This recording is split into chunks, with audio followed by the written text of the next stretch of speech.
गुरु ब्रह्म महिमा अलेख शरण। नमस्कार दर्शक वृंद, आपण मानंकु आजिर राशिफल कार्यक्रम रे मु एस कुमार स्वागत जनाऊछि। प्रतिदिन निजर राशिफल जानिबा पई गुरुकृपा यूट्यूब चैनल को सब्सक्राइब करंतु और पाखरे थिबा बेल आइकन को प्रेस करी ऑल नोटिफिकेशन ऑन करी दियंतु, जहा फल रे आमे जेते बेले वीडियो अपलोड करिवो प्रथमे आपण वीडियो देखि पारिबे। आमर यही वीडियो रे आपण संपूर्ण पंचांग सहित मेष ठारू मीन पर्यंत 12 गोटी राशिर राशिफल विषय रे जानि पारिबे। वीडियो को दयाकरी शेष पर्यंत देखंतु। वीडियोटी भल लागिथिले वीडियो को लाइक करंतु एवं आपणक प्रियजन पाखु शेयर करी जणांतु।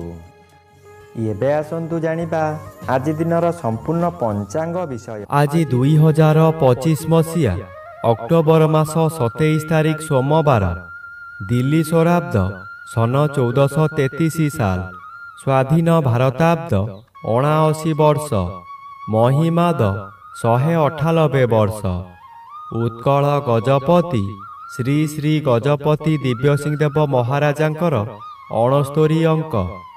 सौरस्व कार्तिक मास 10 दिन, चांद्रमते कार्तिक शुक्ल पक्ष षष्ठी तिथि, शेष रात्रि 4 घंटा 14 मिनिट पर्यंत। आजिर सूर्योदय विरजा क्षेत्र को 5 घंटा 47 मिनिट, तुला लग्न 1 दंड 41 लिता गते उदय। आजिर सूर्यास्त विरजा क्षेत्र को 5 घंटा 10 मिनिट, मेष लग्न 1 दंड 21 लिता गते अस्त। आज धनुचंद्र 60 दंड, मूला नक्षत्र दिबा 11 घंटा 17 मिनिट पर्यंत। आज जन्मित शिशुर धनु राशि, क्षत्रिय वर्ण, दानवगण दिबा 11 घंटा 17 मिनिट गते नरगण। आज मृत व्यक्तिर शेष रात्रि 4 घंटा 14 मिनिट गते एक पाद पुष्कर दोष। निषिद्ध खाद्य आज निम्ब भोजन निषेध अटे। आजिर अमृत जोग प्रातरु दिबा 7 घंटा 23 मिनिट मध्ये, दिबा 8 घंटा 57 मिनिट गते 10 घंटा 53 मिनिट मध्ये, रात्रि 7 घंटा 32 मिनिट गते 10 घंटा 46 मिनिट मध्ये एवं रात्रि 1 घंटा 58 मिनिट गते 2 घंटा 46 मिनिट मध्ये। आजिर महेंद्र जोग नाही। आजिर काल बेला दिबा 7 घंटा 17 मिनिट गते 8 घंटा 47 मिनिट मध्ये। आजिर 12 बेला अपराह्न 3 घंटा 51 मिनिट गते 4 घंटा 19 मिनिट मध्ये। आजिर काल रात्रि रात्रि 10 घंटा 19 मिनिट गते 11 घंटा 9 मिनिट मध्ये। आजिर राहु काल सकाळ 7 घंटा 30 मिनिट ठारू पूर्वाह्न 9 घंटा मध्य। आज तुला राशि और कुंभ राशि घात चंद्र दिबा 11 घंटा 17 मिनिट मध्ये, सिंह राशि घात नक्षत्र। मेष राशि और कर्कट राशि घात तिथि, मिथुन राशिर घात 12। प्रिय बंधुगण, एबे आसंतु जानिबा मेष ठारू मीन पर्यंत 12 गोटी राशिर राशिफल विषय रे। राशिचक्रर प्रथम राशि मेष राशि। आज मेष राशि जन्मित व्यक्ति मानक सकाशे नवम स्थान रे चंद्र गोचर करूछंती शुभ फल प्रदान करिबे। आपण जेउ कार्य करिबाकू चाहिबे तहिरे सफलता मिलिब। विशेष करी यही समय रे जनमंगल कार्यक्रम रे जोग देई पारंती। जनहितकर कार्य करी उच्च प्रशंसा पाइबे। चतुर्दिगरु सम्मान मिलिब। खुशी रे दिन काटिबे। यही समय रे भाग्य रे परिवर्तन होई जिवो। एबे आसंतु जानिबा राशिचक्रर द्वितीय राशि वृष राशि विषय रे। आज वृष राशि जन्मित व्यक्ति मानक सकाशे अष्टम चंद्र ଅନ୍ୟ ଗ୍ରହ ଦ୍ୱାରା ବାଧା ପାଉଥିବାରୁ ଅଶୁଭ ଫଳ କମ୍ ମିଳିବ। ବନ୍ଧୁ ବିବାଦ ସ୍ଥଗିତ ରହିପାରେ। ଯାହା ଅଧିକ କ୍ଷତି ହେବାର ଥିବ ସେଠାରେ ଅଳ୍ପରେ କ୍ଷୟକ୍ଷତି ହେବ। କୌଣସି ଦୈବୀ ଶକ୍ତି ଆପଣଙ୍କୁ ସାହାଯ୍ୟ କରିବ, ତଥାପି ଦୁର୍ଘଟଣାକୁ ଏଡ଼ାଇ ଦେଇ ହେବ ନାହିଁ। ତାହା ଶାରୀରିକ ହେଉ କିମ୍ବା ମାନସିକ ହେଉ। ପ୍ରଭୁପାଦରେ ମନୋନିବେଶ କଲେ ରକ୍ଷା ମିଳିବ। ଏବେ ଆସନ୍ତୁ ଜାଣିବା ରାଶିଚକ୍ରର ତୃତୀୟ ରାଶି ମିଥୁନ ରାଶି ବିଷୟରେ। ଆଜି ମିଥୁନ ରାଶି ଜନ୍ମିତ ବ୍ୟକ୍ତିମାନଙ୍କ ସକାଶେ ସପ୍ତମ ଚନ୍ଦ୍ର ବାଧାପ୍ରାପ୍ତ ଅଛନ୍ତି। ଶୁଭ ଫଳ ବଦଳରେ ଅଶୁଭ ଫଳ ମିଳିବ। ଘାତବାର ଅଶୁଭକୁ ବୃଦ୍ଧି କରାଇବ। ହଠାତ୍ କୌଣସି କାରଣରୁ ଆପଣଙ୍କର ଆୟ ବନ୍ଦ ହୋଇଯିବ। ଯେତେ ଚେଷ୍ଟା କଲେ ମଧ୍ୟ ବ୍ୟବସାୟକୁ ବୃଦ୍ଧି କରିପାରିବେ ନାହିଁ। କର୍ମକ୍ଷେତ୍ରରେ ବିଶୃଙ୍ଖଳା ଦେଖାଦେବ। ଚାକିରି କରୁଥିବା ବ୍ୟକ୍ତିମାନେ ବହୁ ବାଧାବିଘ୍ନ ଦେଇ ଗତି କରିବେ। ତଳ କର୍ମଚାରୀମାନେ ଗୁପ୍ତ ଶତ୍ରୁ ପାଲଟି ଯିବେ। ଆଜି ବନ୍ଧୁ ଅପ୍ରିୟ ହୋଇପାରନ୍ତି। ଏବେ ଆସନ୍ତୁ ଜାଣିବା ରାଶିଚକ୍ରର ଚତୁର୍ଥ ରାଶି କର୍କଟ ରାଶି ବିଷୟରେ। ଆଜି କର୍କଟ ରାଶି ଜନ୍ମିତ ବ୍ୟକ୍ତିମାନଙ୍କ ସକାଶେ ଷଷ୍ଠ ସ୍ଥାନରେ ଚନ୍ଦ୍ରଗୋଚର କରୁଛନ୍ତି। ଶୁଭ ଫଳ ପ୍ରଦାନ କରିବେ। ଆପଣଙ୍କ ପରିବାର ମଧ୍ୟରେ ହସ ଖୁସିର ଉତ୍ତମ ବାତାବରଣ ଖେଳିଯିବ। ବିଗତ ଦିନମାନଙ୍କରେ ଆପଣ ପ୍ରତ୍ୟେକ କାର୍ଯ୍ୟରେ ଫେଲ୍ ମାରିଥିଲେ। ଏବେ ଯେଉଁ କାର୍ଯ୍ୟ କରିବାକୁ ଆଗ୍ରହ ପ୍ରକାଶ କରିବେ ତହିଁରେ ସଫଳତା ନିଶ୍ଚୟ ମିଳିବ। ଷଷ୍ଠ ଚନ୍ଦ୍ର ଆର୍ଥିକ ଦୃଷ୍ଟିରେ ଉନ୍ନତି ଆଣେ। ଆପଣ ଯେଉଁ ବ୍ୟବସାୟ କରୁଛନ୍ତି ତହିଁରେ ଆଶାଠାରୁ ଅଧିକ ଆୟ କରିବେ। ଏବେ ଆସନ୍ତୁ ଜାଣିବା ରାଶିଚକ୍ରର ପଞ୍ଚମ ରାଶି ସିଂହ ରାଶି ବିଷୟରେ। ଆଜି ସିଂହ ରାଶି ଜନ୍ମିତ ବ୍ୟକ୍ତିମାନଙ୍କ ସକାଶେ ପଞ୍ଚମ ସ୍ଥାନରେ ଚନ୍ଦ୍ରଗୋଚର କରୁଛନ୍ତି। ଶୁକ୍ଳପକ୍ଷ ପଞ୍ଚମ ଚନ୍ଦ୍ର ବଳବାନ ଚନ୍ଦ୍ର। ଆପଣଙ୍କର ଜ୍ଞାନ ବହୁ ଗୁଣରେ ବଢ଼ିଯିବ।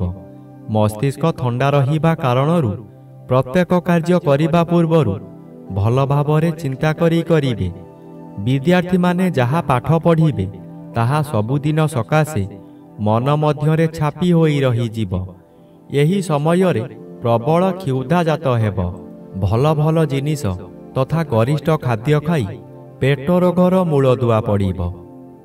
ଏବେ ଆସନ୍ତୁ ଜାଣିବା ରାଶିଚକ୍ରର ଷଷ୍ଠ ରାଶି କନ୍ୟା ରାଶି ବିଷୟରେ। ଆଜି କନ୍ୟା ରାଶି ଜନ୍ମିତ ବ୍ୟକ୍ତିମାନଙ୍କ ସକାଶେ ଚତୁର୍ଥ ଚନ୍ଦ୍ର ଅନ୍ୟ ଗ୍ରହ ଦ୍ୱାରା ବାଧା ପାଉଥିବାରୁ ଆଜି ବେଶୀ ବିଚଳିତ ଲାଗିବ ନାହିଁ। ଧୈର୍ଯ୍ୟର ସହିତ ଆଗକୁ ମାଡ଼ିଯିବେ। ଅର୍ଥ ଆସିବାର ବାଟ ଫିଟିଯିବ, କିନ୍ତୁ ତତ୍କ୍ଷଣାତ୍ ମିଳିବ ନାହିଁ। ଚାକିରି କରୁଥିବା ବ୍ୟକ୍ତିମାନେ ଶୁଭ ଖବର ପାଇ ଆନନ୍ଦିତ ହେବେ। ଚତୁର୍ଥ ସ୍ଥାନ ବିଦ୍ୟାସ୍ଥାନ ଓ ମାତୃସ୍ଥାନ ହୋଇଥିବାରୁ ମାତୃ ସହିତ କିଛି କଥା କଟାକଟି ହୋଇପାରେ। ବିଦ୍ୟାର୍ଥୀମାନେ ବିଦ୍ୟାରେ ଉନ୍ନତି କରିବେ।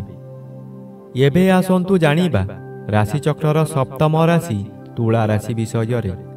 ଆଜି ତୁଳା ରାଶି ଜନ୍ମିତ ବ୍ୟକ୍ତିମାନଙ୍କ ସକାଶେ ଜନ୍ମ ରବି ଅଶୁଭ ଓ ଘାତଚନ୍ଦ୍ର ଭୋଗ ହେଉଥିବାରୁ ଅତି ଅଶୁଭ ଫଳ ମିଳିବ। ହଠାତ୍ ଅର୍ଥ କାରବାରରୁ ଗଣ୍ଡଗୋଳ ହେବ। ଆପଣ ନୀରବ ରହିଲେ ଭଲ, ନଚେତ୍ ଅର୍ଥ ବୁଡ଼ିଯିବ। ଆଜି ନିଜ ବାହୁରେ ପୀଡ଼ା ଭୋଗିବେ। ଖାଦ୍ୟଜନିତ ପେଟ ଗଣ୍ଡଗୋଳ ମଧ୍ୟ ହୋଇପାରେ। ଉଚ୍ଚ ସ୍ଥାନରୁ ପତନ ହୋଇ କିମ୍ବା ଯାନବାହନ ଦୁର୍ଘଟଣା ହୋଇ ଆପଣଙ୍କର ଜଙ୍ଘରେ ଆଘାତ ଲାଗିପାରେ। ସତର୍କ ରହିବା ଜରୁରୀ। ଆଜି କାହାରି ସହିତ ଯୁକ୍ତିତର୍କ କଲେ ବିପଦ ଅବସମ୍ଭାବୀ। ଏବେ ଆସନ୍ତୁ ଜାଣିବା ରାଶିଚକ୍ରର ଅଷ୍ଟମ ରାଶି ବିଛା ରାଶି ବିଷୟରେ। ଆଜି ବିଛା ରାଶି ଜନ୍ମିତ ବ୍ୟକ୍ତିମାନଙ୍କ ସକାଶେ ଦ୍ୱିତୀୟ ଚନ୍ଦ୍ର ଅନ୍ୟ ଗ୍ରହ ଦ୍ୱାରା ବାଧା ପାଉଥିବାରୁ ଅଶୁଭ ଫଳ ପ୍ରଦାନ କରିବେ। ଆପଣ ବହୁ ସମାଲୋଚନାର ଶିକାର ହୋଇପାରନ୍ତି। ଆପଣ ଯେଉଁ କାର୍ଯ୍ୟ କରିବେ ତହିଁରେ ପ୍ରତ୍ୟେକ ବ୍ୟକ୍ତି ପ୍ରବଳ ବିରୋଧ କରିବେ। ଏହି ସମୟରେ ଆପଣଙ୍କର ନାସା କର୍ଣ୍ଣ ଚକ୍ଷୁ ଆଦିରେ ଆଘାତ ଲାଗିପାରେ। ସାମାନ୍ୟ କଥାରେ ଆପଣ ଉତ୍ତେଜିତ ହୋଇଯିବେ ଓ ନିଜ ଜିଦ୍ ରଖିବାକୁ ଯାଇ ବହୁତ ଅର୍ଥହାନି କରିବେ। ଏବେ ଆସନ୍ତୁ ଜାଣିବା ରାଶିଚକ୍ରର ନବମ ରାଶି ଧନୁ ରାଶି ବିଷୟରେ। ଆଜି ଧନୁରାଶି ଜନ୍ମିତ ବ୍ୟକ୍ତିମାନଙ୍କ ସକାଶେ ଶ୍ରୀଚନ୍ଦ୍ର ଗୋଚର କରୁଛନ୍ତି। କିଛି ଶୁଭ ଫଳ ମିଳିବ। ଏହି ସମୟରେ ଗୃହରେ କିଛି ମାଙ୍ଗଳିକ କାର୍ଯ୍ୟ ହୋଇପାରେ। ଖୁବ୍ ଧୁମ୍‌ଧାମ୍‌ରେ ଆନନ୍ଦ ଉତ୍ସବ ପାଳିବେ। ନିଜ ପାଖରେ ଅର୍ଥ ଥାଉ କି ନ ଥାଉ ସ୍ୱାଦିଷ୍ଟ ଭୋଜନ କରି ନିଜେ ଭୋଜନ କରିବା ସହିତ ପରିବାର ଲୋକଙ୍କୁ ଖୁଆଇ ଆନନ୍ଦ ଅନୁଭବ କରିବେ। ଆଜି ଦିନରେ କଦାପି ନୂତନ ଗୃହ ଆରମ୍ଭ କରନ୍ତୁ ନାହିଁ। ଗୃହ ଆରମ୍ଭ କଲେ ତାହା ଅଧାରୁ ବନ୍ଦ ହୋଇପାରେ କିମ୍ବା କୌଣସି ଅଘଟଣ ଘଟିପାରେ। ଏବେ ଆସନ୍ତୁ ଜାଣିବା ରାଶିଚକ୍ରର ଦଶମ ରାଶି ମକର ରାଶି ବିଷୟରେ। ଆଜି ମକର ରାଶି ଜନ୍ମିତ ବ୍ୟକ୍ତିମାନଙ୍କ ସକାଶେ ଦ୍ୱାଦଶ ଚନ୍ଦ୍ର ଅନ୍ୟ ଗ୍ରହ ଦ୍ୱାରା ବାଧାପ୍ରାପ୍ତ ଅଛନ୍ତି। ଅଶୁଭ ଫଳ କମ୍ ମିଳିବ। କୌଣସି ଦୂର ସ୍ଥାନକୁ ଯାତ୍ରା କରିବାର ଥିଲେ ନିର୍ଭୟରେ ଯାତ୍ରା କରନ୍ତୁ, ଫଳପ୍ରଦ ନିଶ୍ଚୟ ହେବ। ଆଜି ସମୟରେ ପ୍ରାୟତଃ ପଦଯାତ୍ରା ଆପଣଙ୍କ ପକ୍ଷେ ଶୁଭଙ୍କର ହେବ। ଆୟ ପରିମାଣରେ କିଛି ଉନ୍ନତି ଆସିବ। ବ୍ୟବସାୟରେ ସଂଯତ ରହିଲେ ଓ ମିଠା କଥାମାନ କହିଲେ ଭଲ ଆୟ ହେବା ସହିତ ଗରାଖ ସହିତ ଭବିଷ୍ୟତ ସକାଶେ ବ୍ୟବସାୟ ଭଲ ହେବ। ଏବେ ଆସନ୍ତୁ ଜାଣିବା ରାଶିଚକ୍ରର ଏକାଦଶ ରାଶି କୁମ୍ଭ ରାଶି ବିଷୟରେ। ଆଜି କୁମ୍ଭ ରାଶି ଜନ୍ମିତ ବ୍ୟକ୍ତିମାନଙ୍କ ସକାଶେ ନବମର ବି ବାଧାପ୍ରାପ୍ତ ଅଛନ୍ତି। ଅଶୁଭ ଫଳ ପ୍ରଦାନ କରିବେ ନାହିଁ। କିନ୍ତୁ ଆଜି ଘାତଚନ୍ଦ୍ର ଭୋଗ ହେଉଛି। ଘାତଚନ୍ଦ୍ର ସର୍ବଦା ଅଶୁଭ କରାଇବ। ଘରେ ବାହାରେ ପ୍ରତ୍ୟେକ ସ୍ଥାନରେ ଆପଣ ଅପଦସ୍ଥ ହେବେ। ବହୁ ପରିମାଣର ବ୍ୟୟ ହେବ। ଶରୀର ଅସୁସ୍ଥ ରହିବ। ମଥା ବିଚଳିତ ହେବା କାରଣରୁ ରାସ୍ତା ଦୁର୍ଘଟଣା ମଧ୍ୟ ହୋଇପାରେ। ଆଜି ନିଜ ମନକୁ ଶାନ୍ତ ନ କଲେ ନିଜକୁ ନିଜେ ଦଣ୍ଡ ଦେଇ ହଇରାଣ ଓ ଲୋକହସା ହୋଇପାରନ୍ତି। ଏବେ ଆସନ୍ତୁ ଜାଣିବା ରାଶିଚକ୍ରର ଦ୍ୱାଦଶ ବା ଶେଷ ରାଶି ମୀନ ରାଶି ବିଷୟରେ। ଆଜି ମୀନ ରାଶି ଜନ୍ମିତ ବ୍ୟକ୍ତିମାନଙ୍କ ସକାଶେ ଦଶମ ସ୍ଥାନରେ ଚନ୍ଦ୍ରଗୋଚର କରୁଛନ୍ତି। ଶୁଭ ଫଳ ପ୍ରଦାନ କରିବେ। ଆପଣଙ୍କ କର୍ମକ୍ଷେତ୍ରରେ ଉଚ୍ଚତର ପାହ୍ୟାକୁ ଉନ୍ନୀତ ହେବେ। ଏହି ସମୟରେ ନୂତନ କର୍ମ ମଧ୍ୟ ମିଳିବ। ଯେକୌଣସି କାମ କରନ୍ତୁ ତହିଁରେ ସଫଳତା ମିଳିବ। ଉପରିସ୍ଥ ଅଫିସରଙ୍କଠାରୁ ପ୍ରଶଂସାମାନ ମିଳିବ।